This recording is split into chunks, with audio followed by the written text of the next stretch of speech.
ரொம்ப ஒரு கஷ்டமான விஷயம் தான்.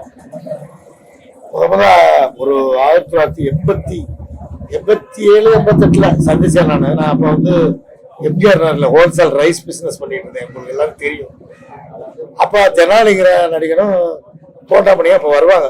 எல்லா கம்பெனியும் போய் சான்ஸ் சொல்லிட்டு ஒன்றும் இல்லைன்னு சொல்லிட்டு வந்து உட்காருவானுங்க. கரெக்டாக 1 மணி 1:30 மணிக்கு வருவாங்க. நான் வீட்டுக்கு சாப்பிட போகிற நேரத்தில் 25 ரூபா கொடுப்பேன். டெய்லி இது ஒரு காணிக்க மாதிரி கொடுத்து சாப்பிட்டு வாங்கினாப்பேன். அந்த 1 மணிக்கு பெல் அடித்த மாதிரி வந்துடுவாங்க 2 பேரும். அப்படி கொஞ்சம் கொஞ்சமாக வந்துச்சு. அப்புறம் கொஞ்சம் அவங்க முன்னேறாங்க, நம்ம முன்னேறாங்க. அங்கே வடிவேலு எல்லாம் சேர்ந்து நடிக்கையில் எல்லாரையும் கூப்பிட்றது நான் தான். எல்லா நடிகனையும் கூப்பிட்டு வடிவேலில் சொல்லி போட சொல்கிறது நான் அதில் இருப்பேன். பாவம் கஷ்டப்படுறாங்க, எல்லாரும் போட்டு சொல்லி அப்படிலாம் வந்தோம். அப்புறம் திடீர்னு அப்படியே தெரியும்போது என்னடா கல்யாணம் பண்ணணும்னா யாருன்னு எனக்கு பொண்ணு தருவா? நான் ஸ்லோனில் இருந்து வந்திருக்கேன், எனக்கு யாரும் பொண்ணு தர மாட்டாங்க, அதெல்லாம் தருவாங்கடான்னு சொல்லி அப்புறம் போய் அலைஞ்சு ஒரு பொண்ணை முடிச்சு கல்யாணம் பண்ணி வச்சா. காசு இல்லைன்னா சரின்னு பத்திரிக்கை அடிக்கையிலேருந்து மாலையிலேருந்து எல்லாம் வாங்கி புடவை எல்லாம் வாங்கி கொடுத்து வல்லக்கோட்டை முருகன் கோயிலில் போய் அங்கே சாப்பாடு பிரமாண்டமாக ஏற்பாடு பண்ணியிருந்தோம். ஒரு 500 பேர். அது எல்லாம் பண்ணி கல்யாணம் பண்ணி வச்சு நல்லா இருக்காங்க. நல்லா இருக்கு. என்ன ஒன்றா வேண்டிய ஒரு பெரிய பழக்கம், ஓய்வே எடுக்க மாட்டான். ஓய்வு எடுக்கிற வேலையே கிடையாது. இந்த கன்னியாகுமரியில் இருக்கேன், சாத்தூரில் இருக்கேன், எங்கெங்கயோ இருக்கமா, பூராங்க கேரளாவில் இருக்கேன். இந்த ஸ்டேஜில் ஆடுறது, ஸ்டேஜில் போய் ஆடுவாப்புல, அப்பப்போ ஆடுறது பண்ணுறது இந்த மாதிரி விஷயங்கள். என்னென்னா அவனுக்கு என்னென்னா பிள்ளைகளுக்கு ஏதாவது சேர்க்கணும், பொம்பளை பிள்ளை இருக்கு, ஒரு கல்யாணம் பண்ணி வைக்கணும், படிக்க வைக்கணுங்கிற மாதிரி ஒரு எண்ணம் எல்லாருக்கும் வர்றது அவனுக்கும் வந்துருச்சு. என்ன வந்து இந்த மாதிரி ரெஸ்ட் எடுக்காமல் அலைஞ்சிருந்தா வந்தது. ஒரு நாள் கூட ரெஸ்ட் எடுத்து நான் பார்த்தேன். அந்த மாதிரி ஒரு கேரக்டர். நல்ல நடிகை, நல்லா எந்த இதை சொல்லிக் கொடுத்தாலும் நல்லா நடிப்பாப்புல. கல்யாணத்தன்னைக்கு பார்த்தீங்கன்னா தாலி கட்டும்போது போலீஸ் வந்துருச்சு. யாரோ ஒரு சக நடிகர் அதாவது விடுதலை புலி கல்யாணம் பண்ணுறாங்கன்னு போட்டு விட்டான். போரூர்லேருந்து போலீஸ் ஜீப்பில் வந்து போனா அப்படி எப்படி அதெல்லாம் பெரிய கூத்து, நினைச்சு பார்க்க முடியல. சரி அன்னை போலீஸ் நோக்கி தாலியை கட்டுறான்னு அவர் 2 முடிச்சு போட்டு நான் ஒரு முடிச்சு போட்டு மொத்தமாக 3 முடிச்சு தாலி கட்டியாச்சு.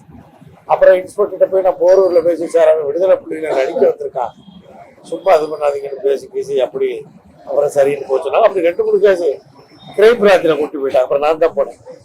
அப்போ தான் தவசி படத்தில் எனக்கு வேறு கேரக்டர் கொடுக்க சொல்லிட்டு நான் போய் அங்கே போய் இன்ஸ்பெக்டர்கிட்ட பேசிட்டு வந்தோம்.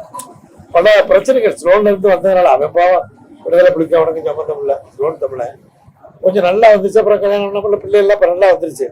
இனிமே தான் வளர்ச்சி நல்லா வரப்போகிற நேரத்தில் அவனுக்கு இப்படி ஒரு இதாகிடுச்சு. ரொம்ப தகவல் தெரிஞ்சோன்னா மனசு கஷ்டமா இருந்துச்சு. ஏன்னா நம்மளே இருந்து எல்லாம் பண்ணி வச்சோம். இன்னொரு சந்தோஷம்னா போயிட்டா கூட அந்த அவங்க அம்மா ஒரு ஆம்பளை பிள்ளை ஒரு பொம்பளை பிள்ளை 2 விவரமான ஆள். அதுகளை நம்மளும் இருக்கோம். கொண்டாமணிக்கு எப்படி உதவி பண்ணமோ நம்ம மறுபடியும் எல்லாரும் சேர்ந்து சினிமா உலகத்தில் எல்லாரும் உதவி பண்ணுவாங்க பேரை சொன்னாவே. ஏன்னா எல்லாத்தையும் நல்ல பிள்ளையா நடந்தவன், நல்ல நடிகனும் கூட. சும்மா அப்படி இப்படி சொல்ல முடியாது. எந்த கேரக்டர் கொடுத்தாலும் கொடுத்த கேரக்டர் கரெக்டாக மக்களுக்கு புரிகிற மாதிரி தெளிவாகவும் காமெடியாகவும் இருக்கும். ஏன்னா அவனுடைய உருவம் ஒரு மாதிரி இருக்கும், அதனால நகைச்சுவையாக இருக்கும்.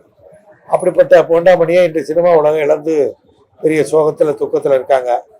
பழகினவங்களுக்கு ரொம்ப கஷ்டமாக இருக்கும், பழகாதவங்களுக்கு ஒரு நடிகன் போயிட்டாருங்கிற வருத்தம் இருக்கும். அது என்னமோ தெரியல, இந்த வருஷம் நிறைய பேரை இழந்து தவிக்கிறோம். அது ஒரு பக்கம் வேதனையாக இருக்குது. நல்ல நல்ல நடிகர்கள்லாம் வைத்தாமி, மனோபாலா, இந்த மாதிரி நிறைய பேர் நம்ம விட்டு பிரிந்து விட்டார்கள்.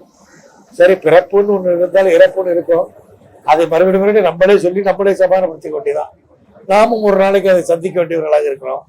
அதனால எப்போ என்னன்னு யாருக்கு தெரியும். சரி, இருந்தவரை வாழ்ந்தார், நல்லா நடிச்சாரு, நல்லா சம்பாதிச்சாரு, பிள்ளை இருக்கு, நம்ம அவரோடு இருந்தோம், அவருக்கு நம்மளால முடிஞ்ச உதவிகள் செய்தோம், இன்னமும் செய்வோம். இருந்தாலும் இந்த நேரத்தில் அவருடைய குடும்பத்தாருக்கும் பிள்ளைகளுக்கும் தைரியமா இருங்க, நான் இருக்கேன். என்னமோ உங்களுக்கு எந்த நேரத்தில் எந்த உதவி இருந்தாலும் கேளுங்க, நான் செய்கிறேன்னு பார்த்தா சொல்லிட்டு வந்தேன்.